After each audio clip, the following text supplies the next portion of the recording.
wording that's on the screen. You will see on the screen shortly the wording that has been selected to go in as amendment, as section, as condition 21, which will be inserted in the paper. So first thing we will do, we will have this motion. Please take the time just to read that before we ask Councillor Law. I think we'll be proposing this. Councillor Bassett, are you happy to second when that comes? Well, if not, that's all right. That's okay. I'm happy to second it, but I wish it was more explicit in the reasons why we're asking for these colours and finishes as to camouflage the development. Like, So we are where we are, and I think we've spent enough time. I'm happy to second it. Yeah, Right. So, Councillor Law, do you wish to make a proposal? I wish to propose the wordings on the screen, please. Very good. Do we have a second for that? I'm happy to second. Right. On the proposed amendment, can we have a show of hands for those in favour of the amendment, please? I think it's unanimous. Good. Councillor Earl, yes, I see your hand up, Councillor Earl. That's fine, thank you. Okay, so that now that's the paper amendment. Point from our leader. So I think, sorry, I think Councillor Bissell, you asked the question with regards to community benefits. This is part of the sort of training document that I've kind of picked up on. So what Clackmannanshire Council is not permitted to consider: community benefits, including community funding, are voluntary initiatives that sit independently of the planning and consenting system and are not material planning conditions. This means they cannot influence the planning recommendation, nor can they be discussed in either the committee report or during planning committee. Community benefits are arranged between the operator, who is sometimes the applicant, and the communities themselves, sometimes through the intermediary, which could be a community body specifically created to manage the funding. For further information, please refer to the guidance published by the Scottish Government in May 2019. I can send you a link to all of this, Councillor Bilsilly, so that you've got the provisions there. Thank you. Thank you. Okay, right, back to the paper, which is now being amended. So what, any discussions from the point onwards, any voting to do is on the amended paper. Fine. Are there any further questions on the amended paper? No. In that case, I will formally propose the paper. Sorry. Safety issues. Oh, the safety issues. Oh, yeah. Sorry, I forgot to join in the safety issues. How could you forget about it? No. I've checked, and what I wasn't quite looking in the right place. At the end of the report and before the conditions, there's a list of plans and other documents which we propose form part of the planning consent, if consented. And the last one of them is the outline battery safety management plan, dated the 12th of August 2025. And that is on the CE website. It's a published document forming part of the application. And that's also page 36 of the report, just above where myself and Jacob have signed it off. And that covers matters relating to fire safety. So I'm satisfied that that is adequately covered, not only in the submissions, but also in how we've finalised our recommendation in the planning report. It's included as a document. Right. Thank you for that. No further questions? I guess I will formally propose the paper. Is anyone willing to second it? Councillor Keogh, thank you very much. Do we wish to debate the paper any further? No? All right.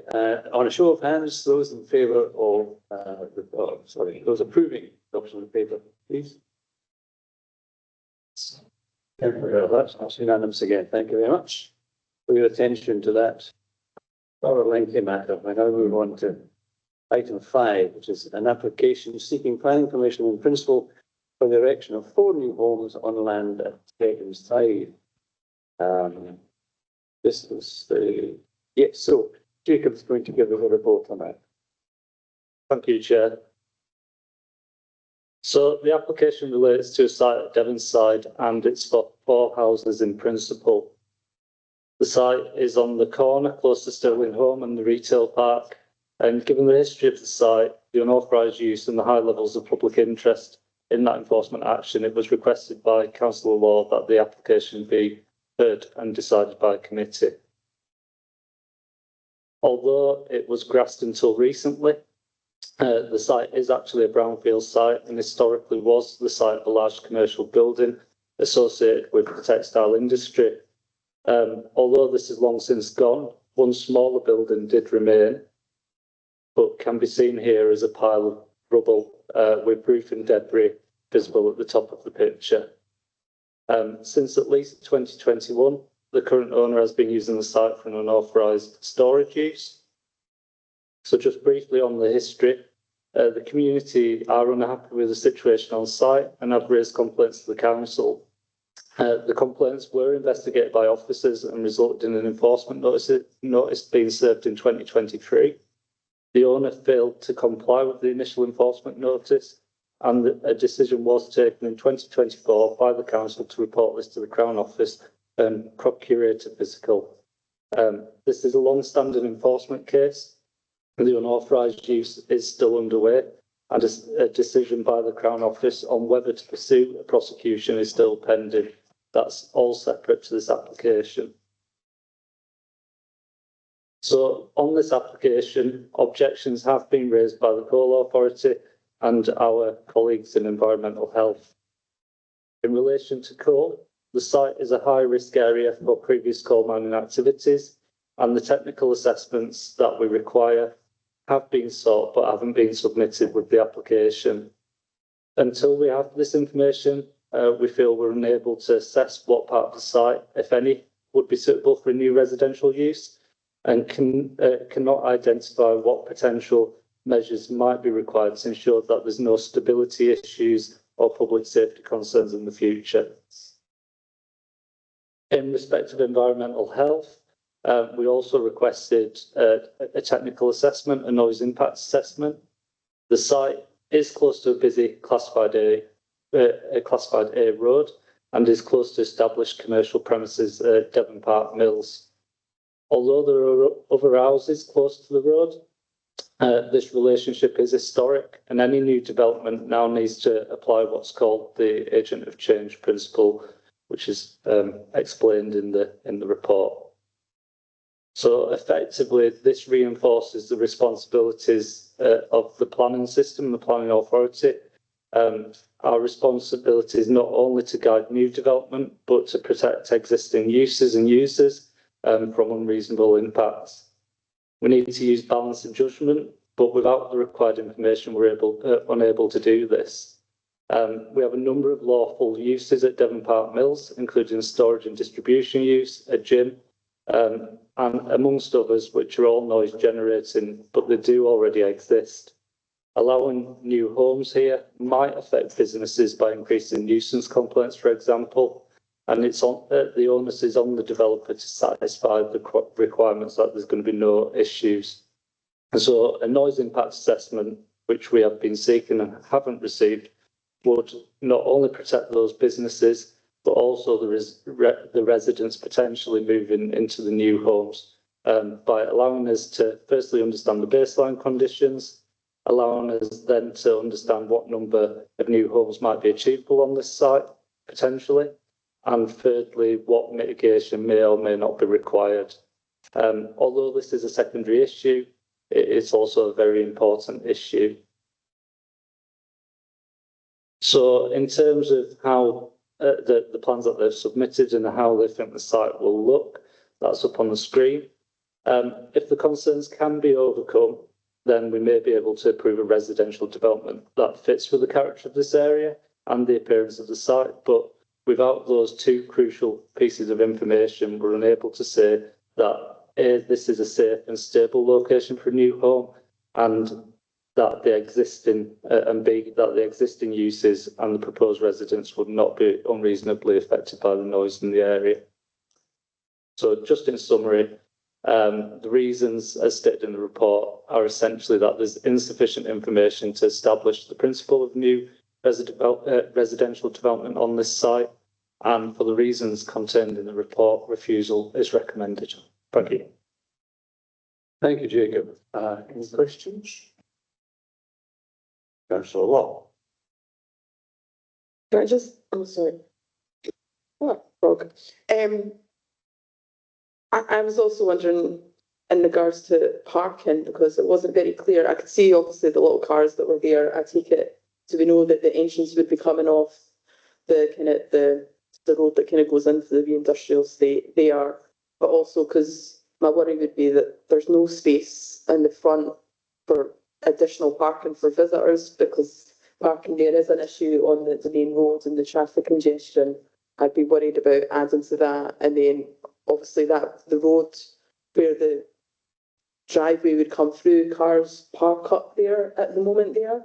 I worry about the kind of the safety and the ability to get into that proposed road at the back. I just wondered if you had any thoughts on that.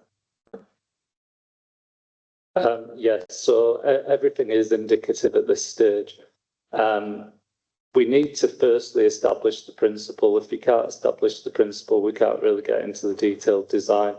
But because that plan was there, our roads colleagues did offer some comments, and that they initially there was a plan that showed road access from the front, from the main A classified road, and they raised concerns with that.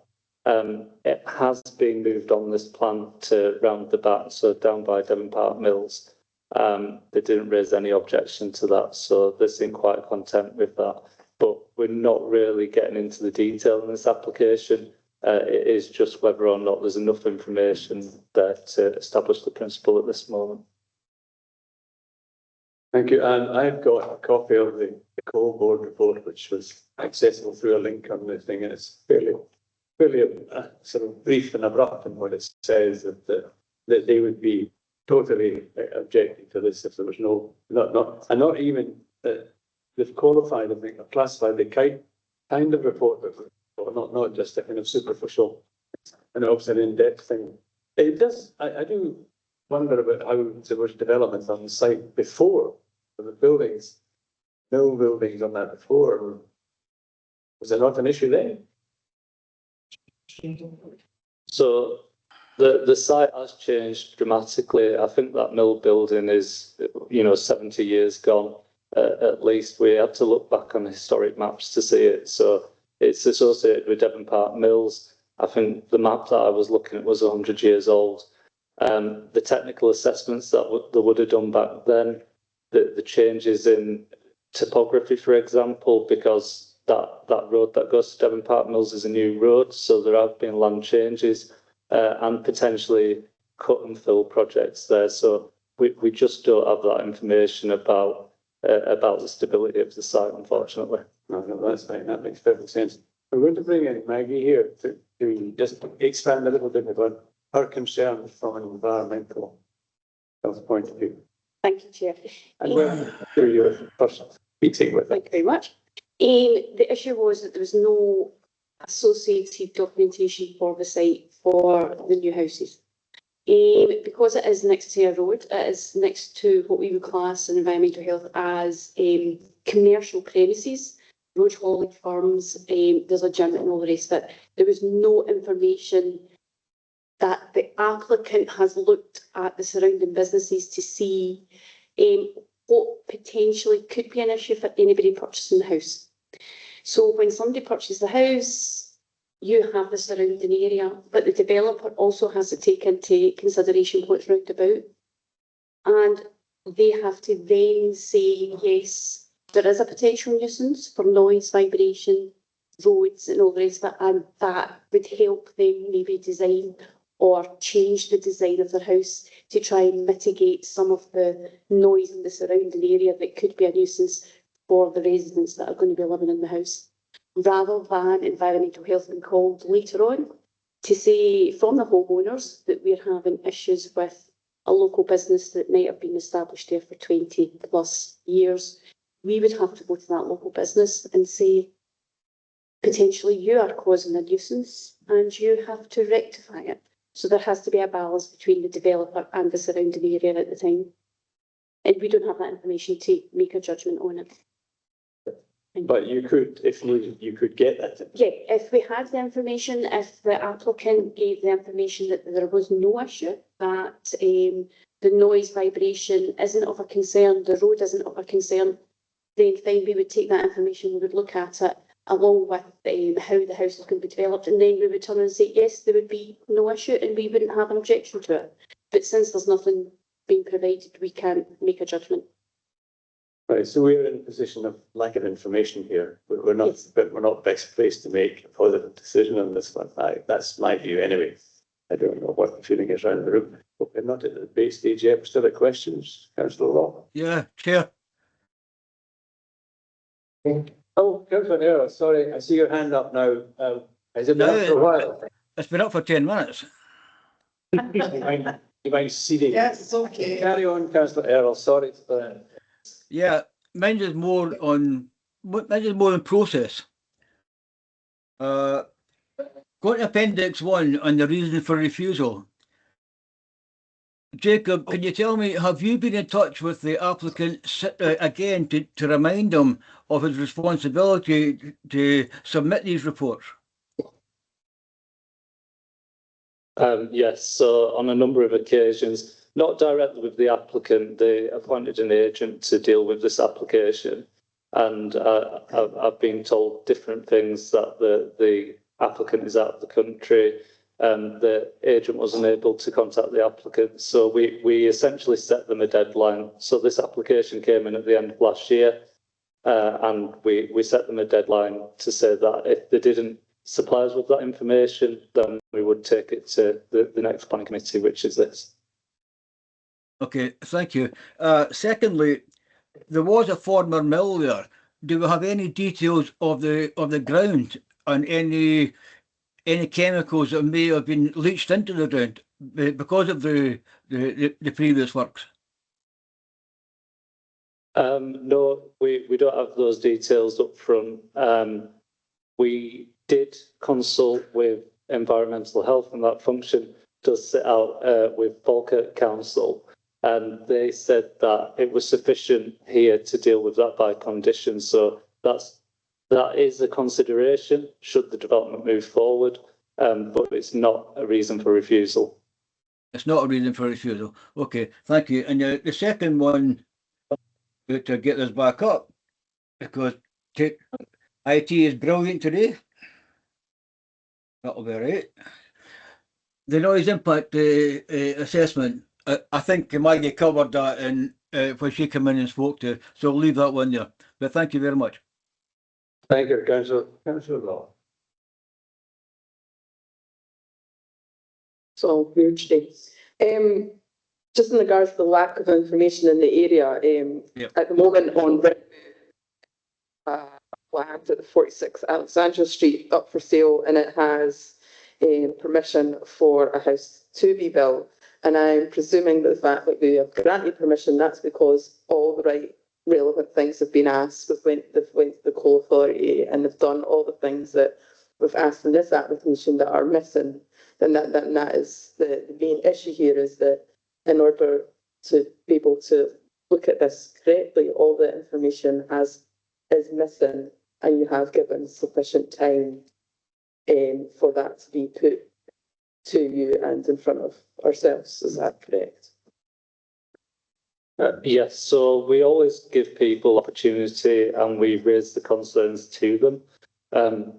So the agent did know in this case that we were going to refer it to planning committee. We had previously asked for the information, so I think we asked for information in December, asked for information in February as well. If the concerns can be overcome, we might get to a different decision here. But at this moment in time, it just wouldn't be safe to allow this to move forward. In terms of the current local development plan, what's the land use zoning for this site? So I believe it's currently unallocated. So this would be an infill development site, and there are policies that guide that. So that doesn't mean that it can't be used for residential development, but policy 16 of the National Planning Framework for that sets out certain stipulations. So essentially, if they're going to build this, they would have to tell us how long it's going to take for them to build out that development, because it's already in a residential area. mixed use area actually in this case. But there are certain stipulations that they need to do as well on top of those two technical reports. But we feel that they could be covered by condition at a later stage if we get that information in. Okay. Any further questions? No, in that case, I will close the paper. Do I have a seconder? Councillor Stanley. Right, okay. Does anyone wish to debate the paper? Councillor McTaggart. Thanks, Chair.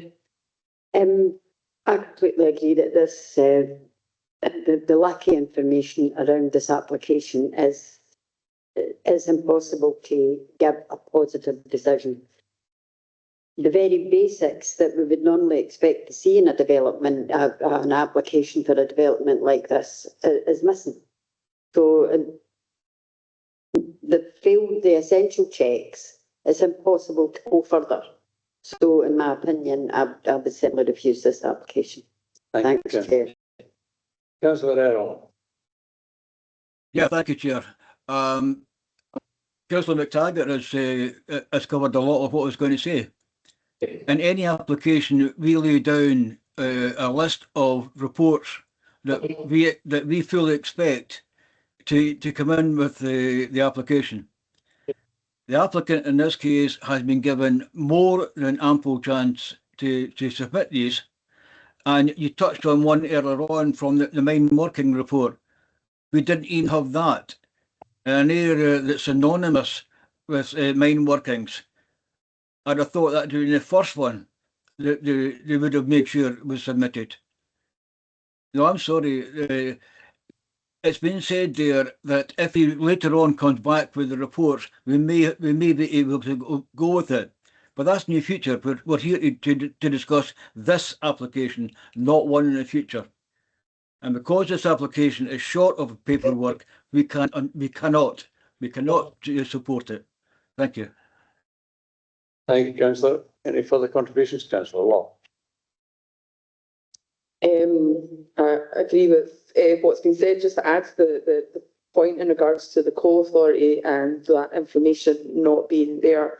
I think recently in Kincardine there was a few houses that have had to be demolished in regards to movement that's, I think, in relation to coal activity. So that's why it is really important that there may have been buildings on there before, and at that point it was stable. However, we don't know what goes on underneath the ground because we can't see that. So it's really important, and it can't be understated how much that information is required for properties within Manager. So I just wanted to do that. Thanks. Thank you, Councillor. There being no further contributions, we will now come to a decision. The paper asks us to follow the officer's recommendation to refuse the application in this instance. Please show by raising your hand whether you accept that proposal. Unanimous again. Thank you very much. And I think, oh no, we have a further item. 6. I knew we'd got paper 6, which is the National Planning Improvement Framework Self-Assessment Report. This will be given to us by Pauline Elliott, the Chief Planner. Thank you, Chair. Members, the Planning Act Scotland 2019 introduced the National Planning Improvement Framework (NPIF) initiative led from within the Scottish Government's Improvement Service. It places a duty on every planning authority in Scotland to produce a self-assessment of their performance together with improvement actions in advance of submission to the Planning Minister. The authority must then deliver regular updates showing how service standards are being improved and sustained. The report before you today, members, sets out the background to this process, including comments received at a peer review workshop event on January 26th, which was attended by some committee members as well. And this asks you as a planning committee to comment on and hopefully approve the self-assessment prior to submission. The draft self-assessment is attached as Appendix 1 to your report.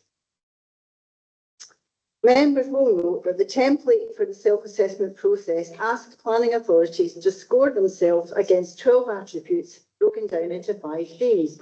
The themes are people, culture, teams, engage and place.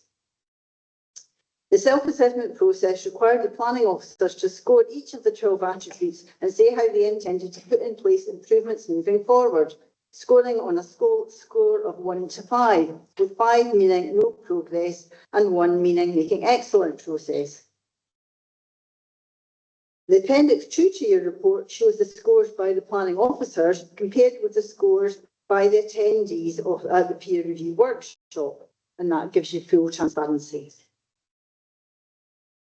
The workshop on the 26th of January was run in an interactive way with brief presentations followed by discussion groups. Section 4.6 onwards on your report shows some of the key points of the themes discussed at the workshop to give those of you who weren't there a flavour of the discussion on the day.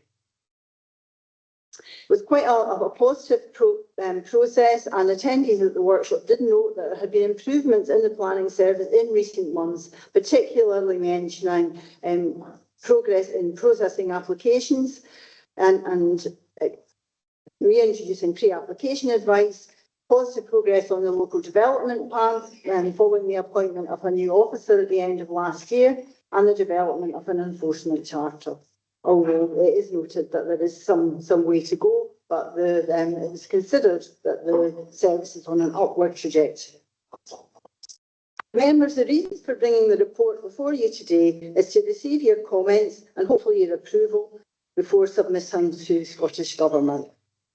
We're happy to take any questions and comments you want to make on the draft self-assessment, and then hopefully you will agree the recommendation on your report on page 63 that you approve the draft and we submit it to the Scottish Government, to the Planning Minister. Thank you, Chair. Thank you, Pauline. Any questions, Pauline? Okay. I mean, I wasn't at the original meeting for reasons that still need going into. You're happy with the outcome or the direction of travel, rather, from the platform that you've been assessed at, or the department's been assessed at?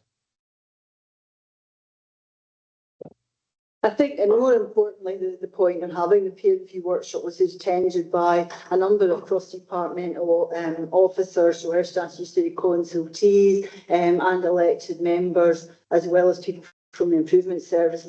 I think it's not really just for us to comment, because the whole point of this process is to us to score ourselves and also be scored by our peer. It was feeling that the department and the service is on an upward trajectory. That's really for members to comment as well on how you feel about that. But obviously, you can see it's a very detailed report. There is progress requiring to be made across all the elements, but certainly compared to how the service was maybe a year ago, it is on the up, and with the full complement of excellent staff, I'm sure it can only continue to improve. So, thank you. Very pleased to hear that. I'm sure we all are. Any other questions? No? Okay. In that case, I will formally propose the paper. Seconder, please. Councillor McTaggart. Right, paper's now open for debate. Yeah. Councillor, that was both at the same time. Councillor McTaggart, I'll let you go first. I was at the workshop and it was an excellent workshop, and we really did drill into this, deeply drilled into it. And we felt the lack of staff for quite an extended period of time impacted negatively on the staff that were there. And so, for want of a different term, we didn't feel that the fault lay with the staff. The fault lay with the fact that these gaps had prevented the staff from excelling in their particular areas of work. One particular gap that was glaring was work around the local development plan, and that then impacted on various other aspects of the planning authority's work. So I just really wanted to say it was an excellent day. I enjoyed the debates and conversation that we had around the various topics, and I think we felt that the planning authority were doing a better job than they thought they were doing, simply because of the various factors that were preventing the progress. Thanks, Chair. That's good to hear. Thank you, Councillor Long. So I was there too, so at the table that I was at, that's what we agreed, like, it come on leaps and bounds. I think the score was not higher because of the timescale, so a lot of things had just been implemented, and that was that we couldn't really give it a higher score because there hadn't been that kind of longevity for things to be put in, but we all recognise where we'd been and where we were, where we want to go to, and the trajectory is looking really good. I mean, I think, I speak for myself in regards to the committee meetings and the use of the visuals. I think it's really good and it really does help. I think if there was members of the public, it would be very helpful as well for them to see it and it explained kind of more in detail, and that sometimes it's better of a voice explaining it rather than just reading what's on. So, and I think we're all kind of aware of like the more services that we are now able to offer, whereas they were kind of taken away because we didn't have that staffing level. So yeah, no, just thanks to the staff and obviously the shifts that they've been put in over the last for the duration, and just really pleased to see that positive trajectory that we're on. Good, thank you, Councillor.